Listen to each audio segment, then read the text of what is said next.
मैं सुरेंद्र कुमार आप सभी प्यारे छात्रों को प्रेम से रलोली यूट्यूब चैनल पर हार्दिक स्वागत करता हूं। जैसा कि आप मेरी पिछली वीडियो में वर्ब टू बी और वर्ब टू हैव के डिफरेंस को समझे, तो इस प्रकार वर्ब टू बी और वर्ब टू हैव कंप्लीट हो चुका है। तो मैंने क्या बोला था आप लोगों को, वर्ब टू बी और वर्ब टू हैव पढ़ाने के बाद प्रत्यय पढ़ाएंगे। तो ध्यान दीजिएगा, आज प्रत्यय पढ़ाते हैं। तो प्रत्यय में सबसे पहले प्रत्यय जो हम लोग पढ़ेंगे, आज दो प्रत्यय पढ़ेंगे। पहला हो गया तबियत और दूसरा हो गया अनियर। तो पहला क्या हो गया, तबियत हो गया, और दूसरा क्या हो गया, अनियर हो गया। ध्यान दीजिएगा, पहला क्या हो गया तबियत और दूसरा क्या हो गया अनियर। तो ये तबियत प्रत्यय हो गया पहला, और दूसरा क्या हो गया अनियर। तबियत और अनियर। और याद रखिएगा, बहुत ज्यादा इंपॉर्टेंट है, बहुत ज्यादा इंपॉर्टेंट है। तबियत और अनियर को हिंदी के रूप में क्या जानना पसंद करेंगे, ध्यान दीजिएगा। हिंदी में इसके रूप में जानेंगे योग तथा चाहिए के अर्थ में। योग तथा चाहिए के अर्थ में, योग तथा चाहिए के अर्थ में तबियत और अनियर प्रत्यय का प्रयोग करते हैं। आप लोग समझे? यानी योग तथा चाहिए के अर्थ में तबियत और अनियर प्रत्यय का प्रयोग करते हैं। योग के रूप में, योग के रूप में तबियत और अनियर, इन दो प्रत्ययों का प्रयोग किया जाता है। प्रयोग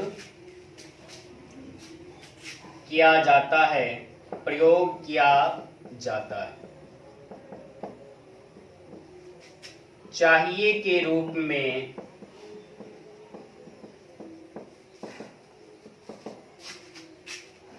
तबियत और अनियर, इन दो प्रत्ययों का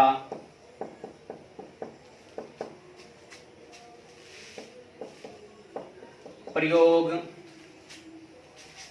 किया जाता है। प्रयोग किया जाता है, किया जाता है। ध्यान समझिएगा, मैंने क्या लिखा कि योग के रूप में, वहां जो बताए थे उसी को लिखें एक बार हम। योग के रूप में तबियत और अनियर, तबियत और अनियर, इन दो प्रत्ययों का प्रयोग किया जाता है। चाहिए के रूप में तबियत और अनियर, इन दो प्रत्ययों का प्रयोग किया जाता है। अब ध्यान दीजिएगा, तीसरी बात, इनका प्रयोग क्रिया और विशेषण, इनका प्रयोग क्रिया और विशेषण के रूप में किया जाता है। इनका प्रयोग क्रिया और विशेषण के रूप में किया जाता है। ध्यान दीजिएगा, मैंने क्या लिखा, इनका प्रयोग मतलब इन दोनों का प्रयोग। किन दोनों का, तो तबियत और अनियर, इन दोनों का। किन दोनों का, तो तबियत और अनियर, इन दोनों का प्रयोग क्रिया और विशेषण के रूप में, क्रिया और विशेषण के रूप में किया जाता है। तो ध्यान दीजिएगा, इनका प्रयोग क्रिया और विशेषण के रूप में किया जाता है। अब ध्यान दीजिएगा, क्रिया के रूप में इसका क्या अर्थ होता है ये जानते हैं। क्रिया के रूप में, क्रिया के रूप में इन दोनों का हिंदी चाहिए होता है। इन दोनों का हिंदी चाहिए होता है। इन दोनों का हिंदी चाहिए होता है। देखिए मैंने क्या लिखा, क्रिया के रूप में इन दोनों का हिंदी चाहिए होता है। विशेषण के रूप में विशेषण के रूप में इन दोनों का हिंदी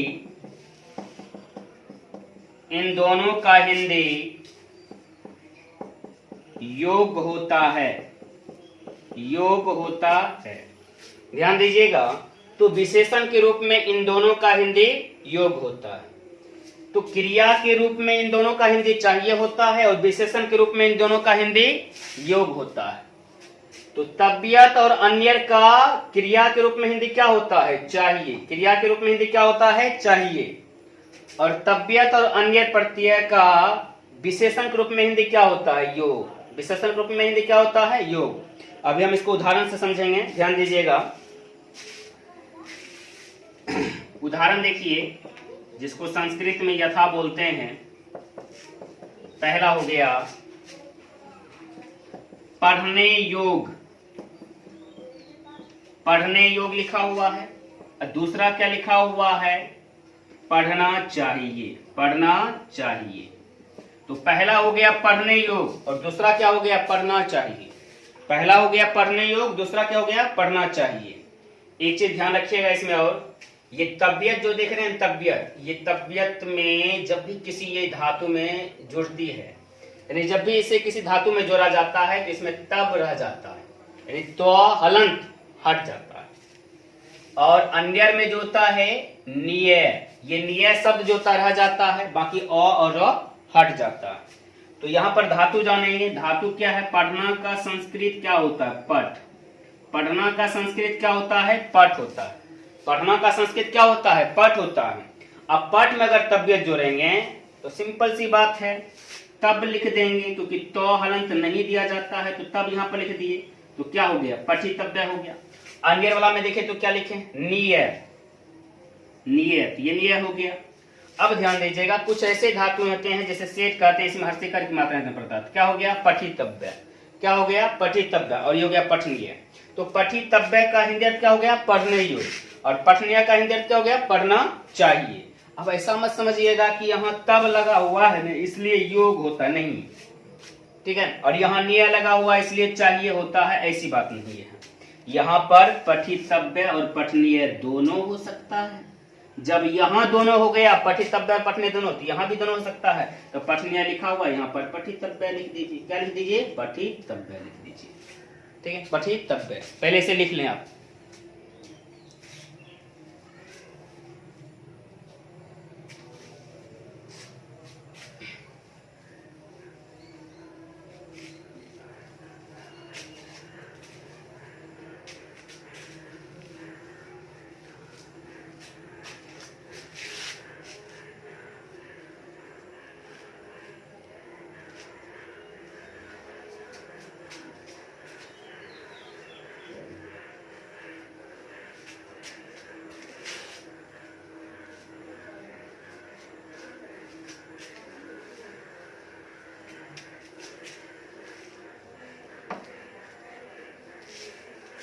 ध्यान दीजिएगा, हम लोग अभी जस्ट जो था नीचे लिखे थे पढ़ने योग। पहला मैंने क्या लिखा था? सब पढ़ने योग, पढ़ने योग। दूसरा मैंने शब्द क्या लिखा था? पढ़ना चाहिए। पढ़ना चाहिए। पढ़ना चाहिए। ध्यान दीजिएगा, ये पढ़ने योग जो लिखा हुआ है, इसका पहला संस्कृत क्या हो जाएगा? पठितव्य हो जाएगा। और ये पढ़ना चाहिए तो क्या हो जाएगा? पठितव्य। इसका भी हो जाएगा, इसमें भी पठनीय हो जाएगा और इसमें भी पठनीय हो जाएगा, यानी दोनों में लगभग में सेम हो जाएगा। अब ध्यान दीजिएगा, ये पढ़ने योग है तो पठितव्य, और पठनीय हो जाएगा। पढ़ना चाहिए तो पठितव्य या पठनीय हो जाएगा। अब ध्यान दीजिएगा, तो ये अभी किसी लिंग में नहीं लिखा हुआ है, ये भी किसी लिंग में लिखा हुआ। लिंग मतलब क्या? संस्कृत में लिंग कितने होते हैं? 3 होते हैं। पहला हो गया पुल्लिंग। पहला क्या हो गया? पुल्लिंग। दूसरा क्या हो गया? स्त्रीलिंग। क्या दूसरा हो गया? स्त्रीलिंग। दूसरा क्या हो गया? स्त्रीलिंग। स्त्रीलिंग। तीसरा क्या हो गया? नपुंसकलिंग। तीसरा क्या हो गया? नपुंसकलिंग। अब ध्यान दीजिएगा, यदि हमको पुल्लिंग में लिखना है तो पठितव्य लिख दिए, इसमें केवल विसर्ग का प्रयोग कर देंगे, विसर्ग का प्रयोग कर दिए। स्त्रीलिंग में तो पठितव्य लिख देंगे, आकर का प्रयोग कर देंगे। नपुंसकलिंग में पठितव्य लिख देंगे, मोहलन का प्रयोग कर देंगे। अब ध्यान दीजिएगा एक बात, आप लोग भी जो होता है देव सदरूप जब याद करते होंगे तो यहाँ पर क्या देना पड़ता है, देवा, ठीक है ना। लता सदरूप याद करते होंगे तो लता, और फल सदरूप याद करते होंगे तो क्या याद करते होंगे, फलम। इसके अंत को देखिए, यहाँ पर क्या आया, विसर्ग आया, यहाँ पर क्या आया, आकर, यहाँ पर क्या आया, मोहलन, यहाँ पर क्या आया, मोहलन। तो देव में किसका प्रयोग हो गया, विसर्ग का, लता में आकर, फलम का मोह। तो यहाँ पर ये आपका हो गया पुल्लिंग, ये हो गया स्त्रीलिंग और ये हो गया नपुंसकलिंग। तो ठीक उसी प्रकार मैंने यहाँ क्या किया, यानी एक वचन के लिए पठितव्य पुल्लिंग में, और एक वचन के स्त्रीलिंग में क्या, पठितव्य, और नपुंसकलिंग में एक वचन के लिए पठितव्यम, पठितव्यम। अब एक चीज को आपको ध्यान रखना पड़ेगा, ठीक है। ध्यान में क्या रखना पड़ेगा, समझिए पहले। इसमें आ जाती है विभक्ति की बात, अनुवाद जब बनाइएगा तो उसमें विभक्ति की बात आती है। किसकी बात आती है, विभक्ति, ठीक है ना, विभक्ति की बात आती है। किसकी बात आती है, विभक्ति। तो विभक्ति को हम क्या कहते हैं, परिभाषा इसका जान लेते हैं।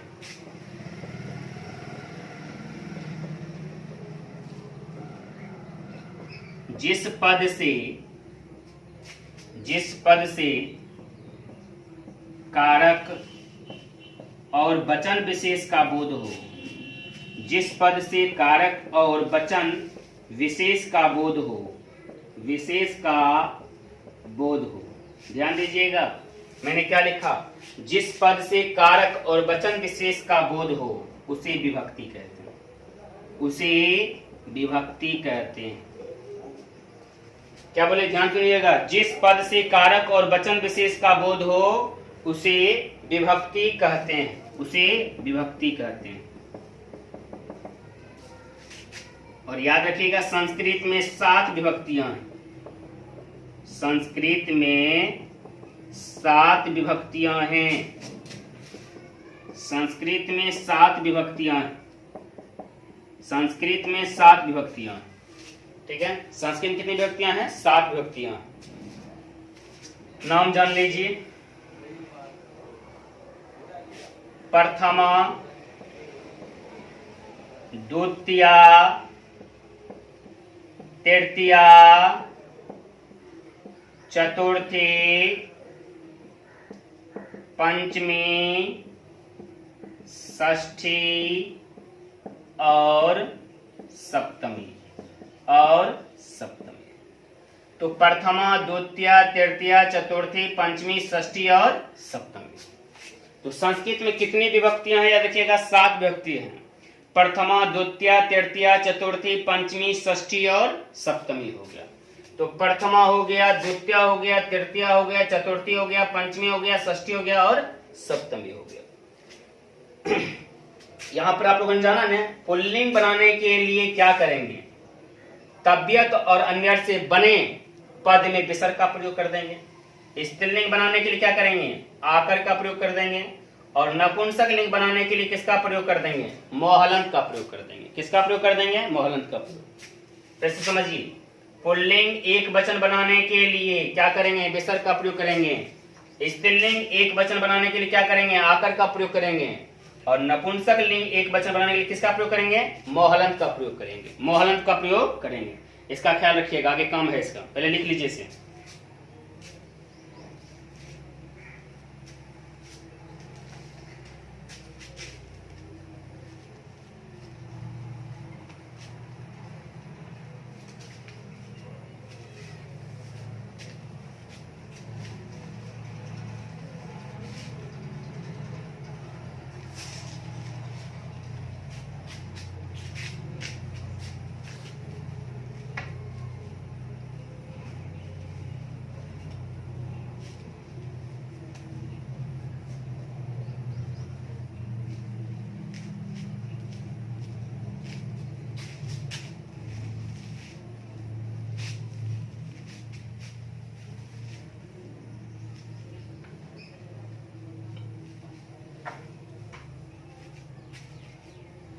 ध्यान दीजिएगा, अनुवाद के क्रम में जब हम लोग चलेंगे, किसके क्रम में चलेंगे? अनुवाद के क्रम में, तो सबसे पहले एक बात याद रखनी पड़ेगी। बात कौन सी याद रखनी पड़ेगी? कर्ता में तृतीया विभक्ति होगी। कर्ता में कौन सी विभक्ति होगी? तृतीया विभक्ति होगी। कर्ता में कौन सी विभक्ति होगी? तृतीया। दूसरा, कर्म में कौन सी विभक्ति होगी? प्रथमा विभक्ति होगी। कर्म में कौन सी विभक्ति होगी? प्रथमा विभक्ति होगी। कर्म में कौन सी विभक्ति होगी? प्रथमा विभक्ति होगी। क्रिया कर्म के अनुसार होगी। क्रिया कर्म के अनुसार होगी। क्रिया कर्म के अनुसार होगी। यानी यदि कर्म जो होता है, यदि ये कर्म जो दे रहे हैं, ये कर्म यदि जो होता है पुल्लिंग में है तो क्रिया भी पुल्लिंग में होगी। यदि ये कर्म स्त्रीलिंग में है तो क्रिया भी स्त्रीलिंग में होगी। यदि कर्म नपुंसक लिंग में है तो क्रिया भी नपुंसक लिंग होगी। एक उदाहरण समझ लीजिए पहले। राम को वेद पढ़ना चाहिए। राम को वेद पढ़ना चाहिए। ध्यान दीजिएगा, राम को वेद पढ़ना चाहिए। सबसे पहले किसे वेद पढ़ना चाहिए? किसे वेद पढ़ना चाहिए? उत्तर निकालिए। किसे वेद पढ़ना चाहिए? तो राम को वेद पढ़ना चाहिए। तो ये पढ़ना चाहिए एक काम है जो कौन करेगा? राम। इसलिए राम करता हुआ, तो कर्ता में कौन सी विभक्ति लगाई जाती है? तृतीय विभक्ति न। आप लोग देव शब्द रूप याद किए होंगे। देव आकारांत पुल्लिंग जो होता है, आकारांत पुल्लिंग, आकारांत पुल्लिंग, इसको जब याद किए होंगे तो इसमें तृतीया विभक्ति एक वचन को याद किए होंगे, देवेन। ठीक है। और बहुवचन के रूप में याद किए होंगे, देवय। ठीक है। क्या याद किए होंगे? देवय। तो यहां भी राम को है तो यहां पर क्या हो जाएगा? रामेन। क्या हो जाएगा? रामेन। क्या हो गया? रामेन। अब वेद पढ़ना चाहिए। वेद क्या है? कर्म जो होता है, कर्म में कौन सी विभक्ति लगती है? प्रथमा न। तो प्रथमा लगेगा तो यहां क्या हो जाएगा? वेदा। अब यहां पर जो लिखा हुआ पढ़ना चाहिए, ये पठितव्य हो गया। तो ध्यान दीजिएगा, अभी तक अनुवाद नहीं बना पूरा इससे, क्योंकि कर्ता में कौन सी विभक्ति लगी? तृतीया विभक्ति। और कर्म प्रथमा विभक्ति रूप में आया, तो कर्म क्या है? पुल्लिंग है या स्त्रीलिंग है या नपुंसक लिंग है? तो आप देख रहे हैं विसर्ग का प्रयोग किए हैं, इसका अर्थ क्या हुआ? पुल्लिंग है। तो क्रिया भी पुल्लिंग बना देंगे, तो यहाँ क्या हो जाएगा? पठितव्य हो जाएगा। क्या हो जाएगा? पठितव्य। राम को काम करना चाहिए। राम को काम करना चाहिए। ध्यान दीजिएगा, राम को काम करना चाहिए। अब देखिए, इसमें भी राम को लिखा हुआ, यहाँ भी राम को लिखा हुआ। राम को काम करना चाहिए, तो इसमें भी तृतीया होती। यहाँ लिख चुके हैं, लिख देंगे रामेन। और काम को क्या लिखते हैं? कार्यम। और करना चाहिए, तो करना चाहिए का होता है कर्तव्य। अभी भी सही नहीं बना है। क्यों नहीं बना है? क्योंकि मैंने बोला क्रियापद जो था किसके अनुसार होगा? क्रियापद जो था किसके अनुसार होगी? कर्म के अनुसार न। कर्म देखिए किस लिंग में है? नपुंसक लिंग में। तो क्रिया को भी नपुंसक लिंग कर दीजिए, इसके लिए बस मौन लिख दीजिए। तो रामेण कार्यम कर्तव्यम, यानी राम को काम करना चाहिए।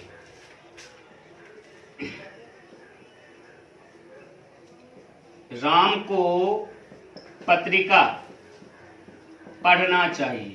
राम को पत्रिका पढ़ना चाहिए। ध्यान दीजिएगा, राम को पत्रिका पढ़ना चाहिए। तो किसको पत्रिका पढ़ना चाहिए? राम को। तो राम कौन हो गया? कर्ता कारक। कर्ता कारक में कौन सी व्यक्ति होती है? तृतीया व्यक्ति। तो राम का तृतीया व्यक्ति क्या होता है? रामेन। तो यहां पर हो जाएगा रामेन हो जाएगा। अब क्या हो जाएगा? पत्रिका। तो पत्रिका क्या करेंगे? पत्रिका लिख देंगे। पत्रिका लिख दिए। अब लिख देंगे यहाँ पठितव्य। अब बताइए, अभी भी सही नहीं है। क्यों? यहां देख लीजिए, कर्म पुल्लिंग में तो क्रिया भी पुल्लिंग में, कर्म नपुंसक लिंग में तो क्रिया भी नपुंसक लिंग में।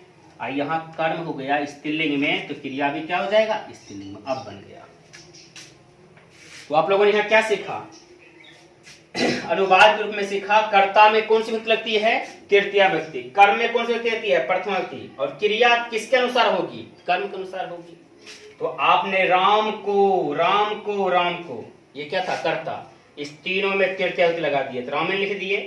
फिर वेद, तो वेद का प्रथमा विभक्ति वचन क्या होता है? वेदा, तो हो गया पुल्लिंग, तो क्रिया को बना दीजिए पुल्लिंग, क्योंकि क्रिया किसके अनुसार होगी? कर्म के अनुसार। तो कर्म पुल्लिंग में है तो क्रिया भी पुल्लिंग में होना चाहिए। यहां देखिए कार्यम, ये कार्यम क्या है? कर्म है। तो कर्म किस लिंग में है? नपुंसक लिंग में, तो क्रिया को भी नपुंसक लिंग में ला दिए हम लोग, तो लिख दिए कर्तव्यम। यहां कर्म किस लिंग में है? स्त्रीलिंग में, तो क्रिया को भी स्त्रीलिंग में ला दिए, तो हो गया पठितव्या। तो इस तरह अनुवाद बनेगा। ठीक है, पहले से लिख लें।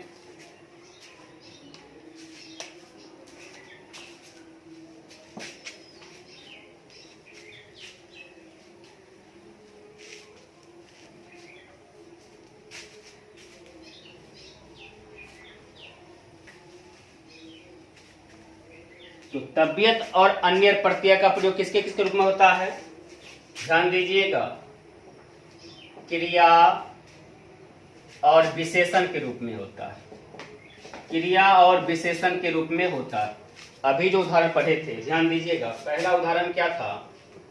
रौमेन वेदा पठितव्या, ये किसके रूप में है? क्रिया के रूप में, यानी राम को वेद पढ़ना चाहिए। कर्म किस लिंग में? पुल्लिंग में, तो क्रिया भी पुल्लिंग में। दूसरा उदाहरण, रामेन कार्यम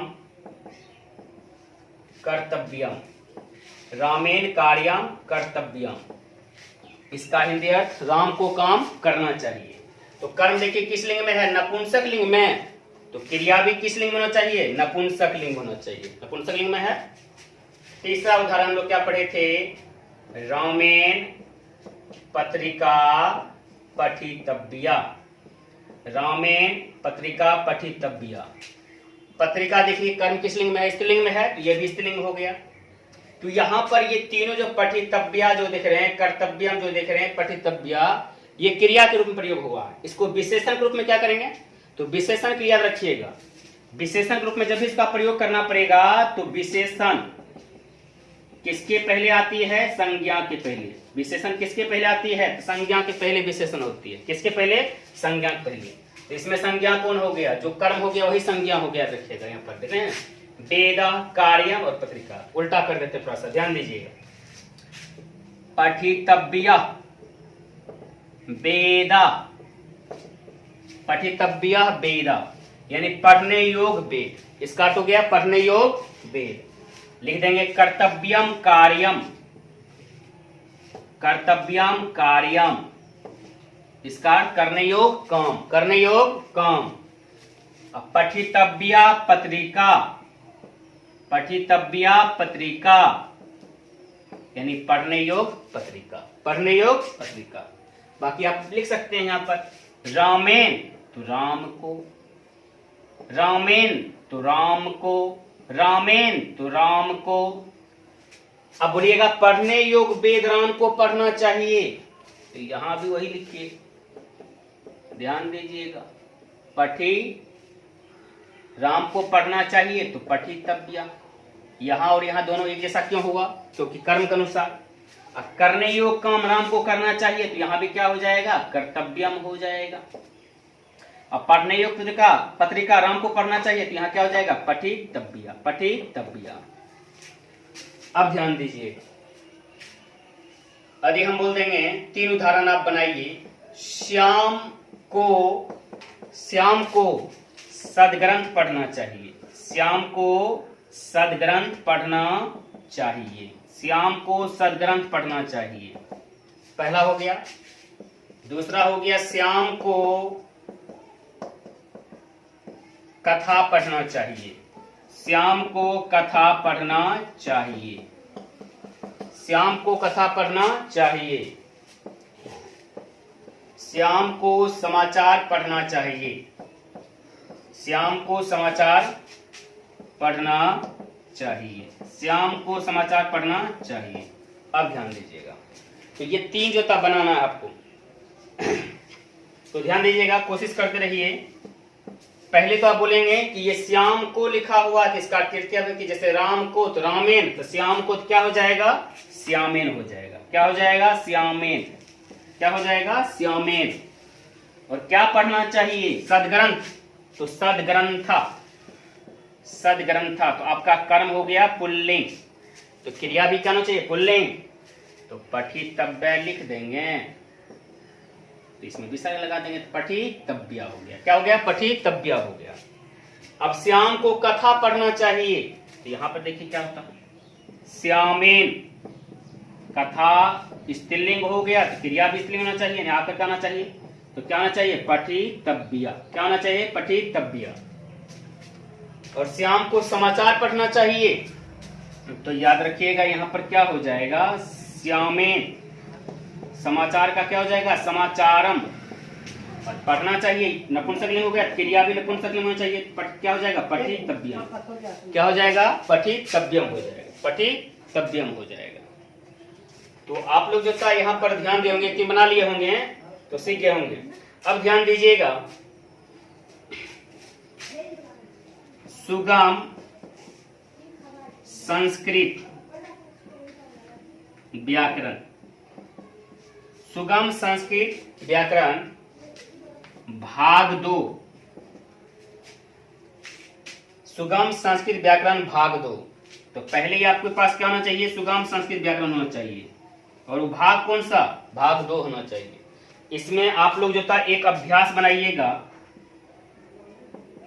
और अभ्यास का पेज नंबर है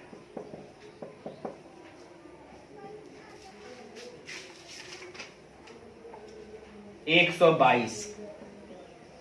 122 ये बना लीजिएगा, ठीक है ना।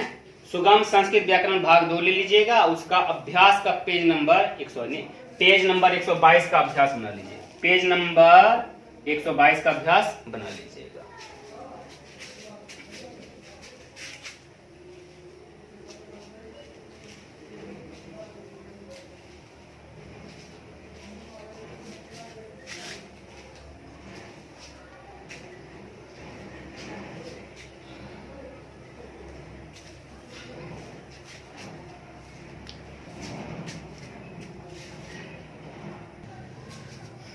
तो आप लोग इसे लिख लिए होंगे और उम्मीद करते हैं कि काम करेंगे, ठीक है ना। उम्मीद करते हैं क्या काम करेंगे, तो पेज नंबर 122 का अभ्यास बना कर लाइएगा।